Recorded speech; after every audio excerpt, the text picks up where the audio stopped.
Then, which is the common characteristics of the Sanads issued by Lord Canning and Lord Lansdowne?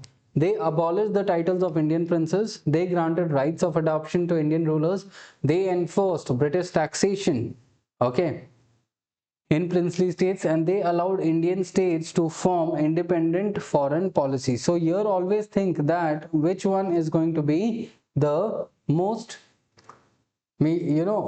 the Britishers, if they would have given some, here they are talking about Lord Lansdowne, who had come during the later on time period, with Lord Canning, who is going to be there in 1860. Okay, so the powers, if they are given much more, the Britishers would never do that. So what the Britishers did is, they abolished the title of Indian princes, okay, can be.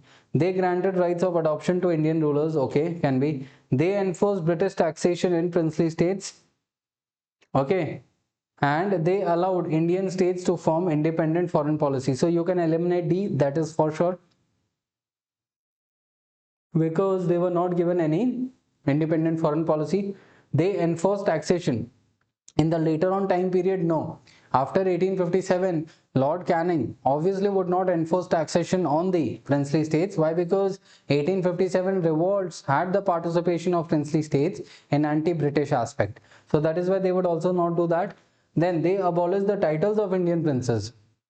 Prior to 1857 they did, right? What was the outcome? The participation of the princely states in the revolt of 1857. So obviously they would also not want that to happen once again.